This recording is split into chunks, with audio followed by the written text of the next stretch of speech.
Greetings, dear class. Either it's my eyes or the camera on my phone is a little blurry this morning. That may not be the worst thing. You don't need to see every pimple on my elderly face. A blur can be a mercy. So I'm speaking to you from my porch. It is dark, as you can see from the shingles behind me, and I don't know if you can hear the rain that's pelting down. I sit here every morning before breakfast and feed my pet chipmunks, who don't live with me. They live in their respective burrow, one on the left-hand side of the porch and the other on the right-hand side of the porch, and they come and they eat enormous quantities of sunflower seeds from my hand. I used to think their appetite was extraordinary until I realized they weren't eating at all. They're secreting seeds in huge numbers in their pouched cheeks, and then dashing back after they've got 20 or 30 pouched away.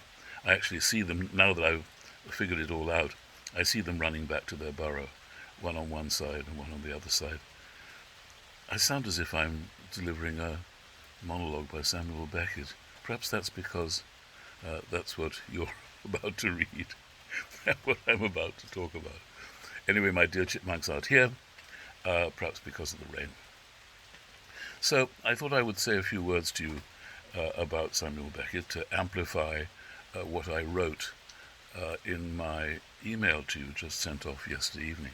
I'm sorry that it's so long, that it includes a long-ish opening relating to Beckett's life and his place in world literature. You can find that on Wikipedia or elsewhere, but it'll perhaps be even longer than my little introduction there, and I was hoping to give you a condensed sense of my idea of what is important to know about Samuel Beckett, who's been a part of my life for a very long time.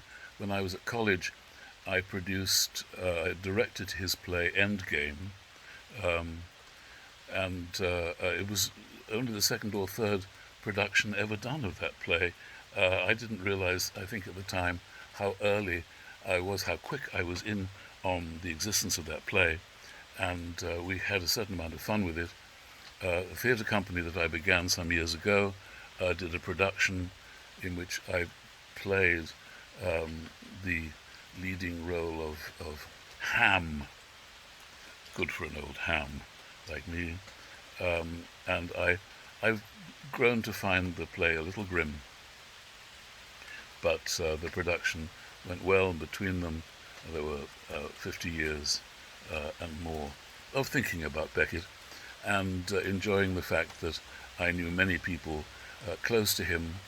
His assistant on the first production of his most famous play, Waiting for Godot, in London at the Royal Court Theatre, was a friend of mine from college, Steve Frears, who later became a celebrated movie director in Hollywood, directed John Malkovich in Liaison Dangereuse and Dangerous Liaisons. The original play is taken from a French novel by that name.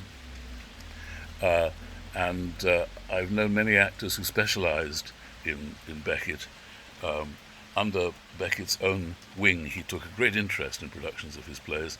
Some playwrights are able to let go, but Beckett was able to develop his plays in production, and plays that are very heavy on stage directions, like the one that I've asked you to read, Krapp'S Last Tape, and Happy Days, which features a woman buried up to her middle in sand or dirt or a mound of some kind.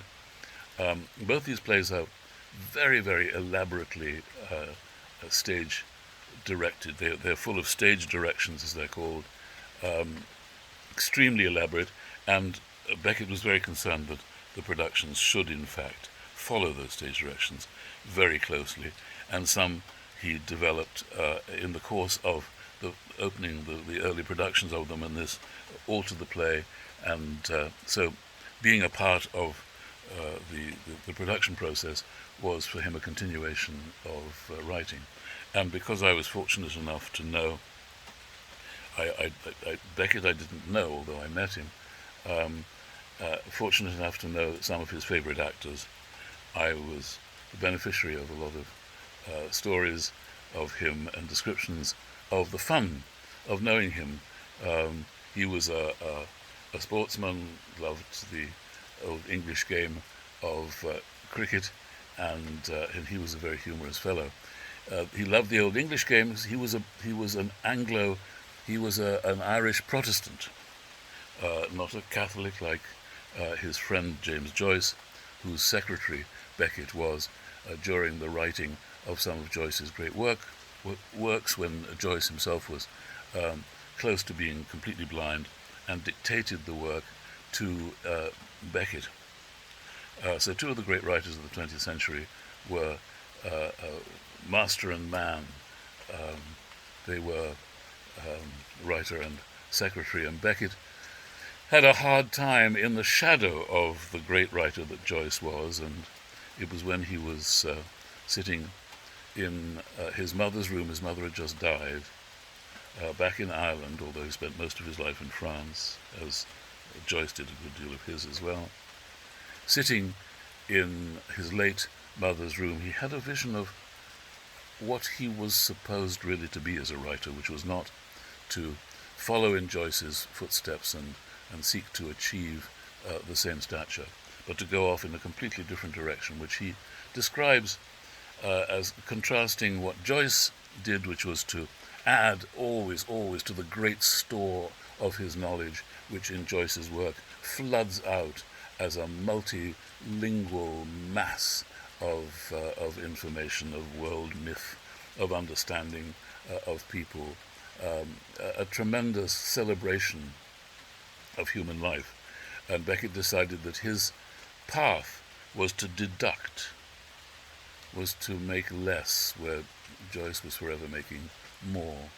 He would move steadily towards silence, as he did.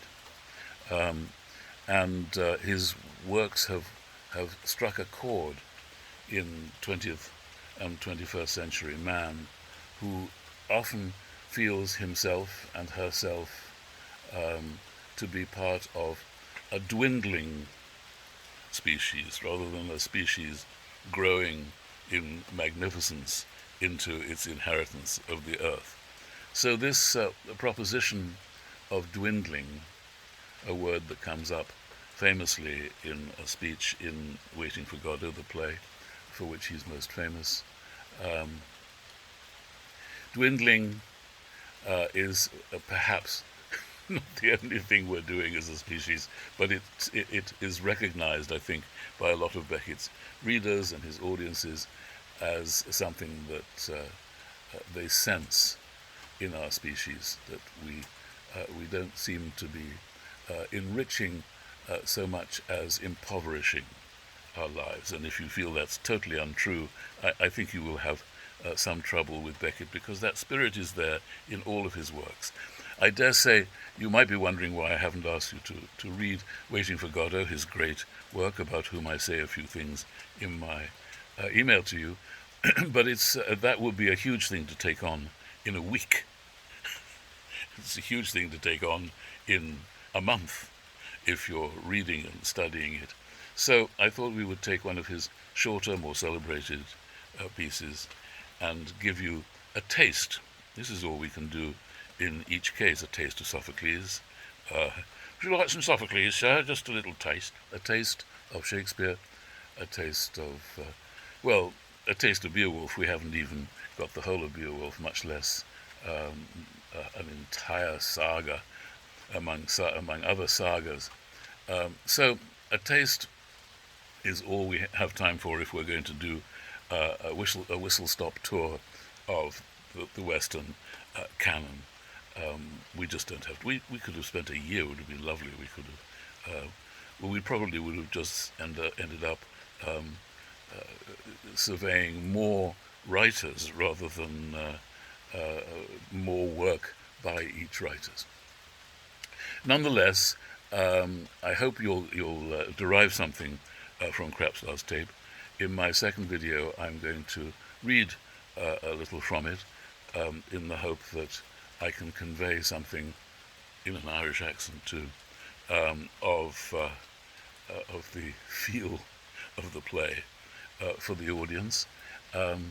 It's dark, but not without humour, and the man himself always surprised, the author surprised people who met him by telling wonderful, funny anecdotes and being a charming and humorous fellow, which you wouldn't necessarily guess from his plays. So he moved to France.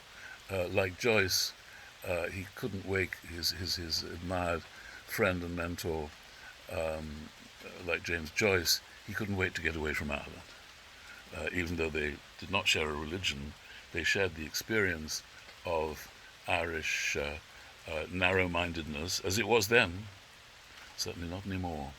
It leads the world at least it leads the English-speaking and certainly the Catholic world in its acceptance of divorce, of gay life, and have just recently had a gay prime minister who wasn't who was not of Irish but Indian origins, at least part of his forebears.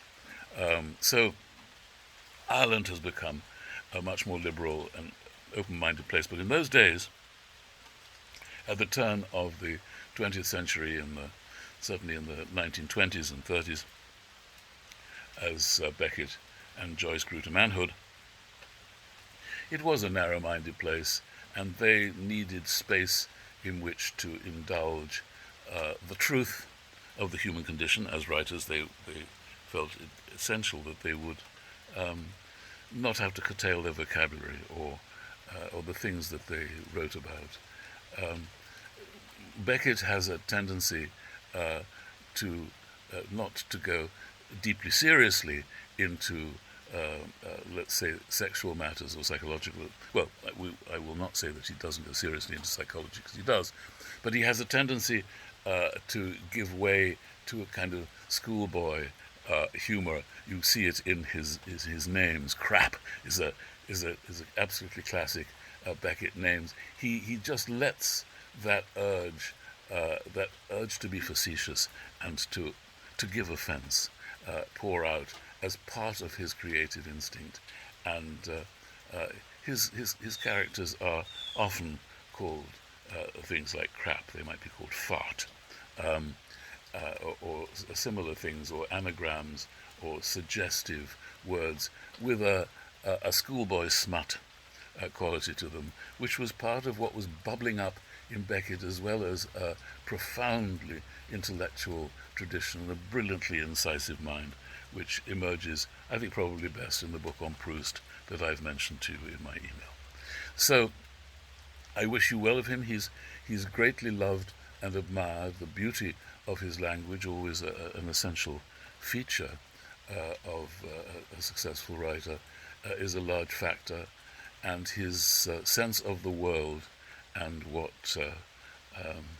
where it's headed, the individual life and the collective life, has struck a chord in audiences and readers all around the world.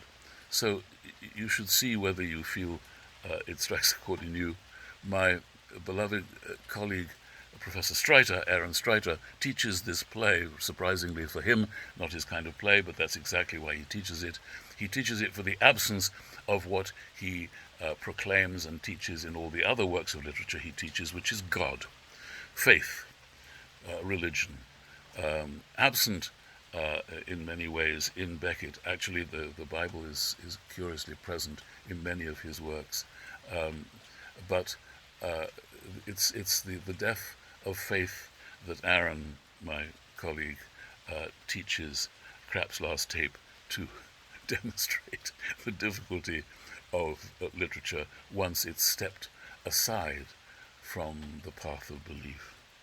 However, it stepped into a vast empty plain where many humans live these days, and which is why they recognize his work, among other reasons.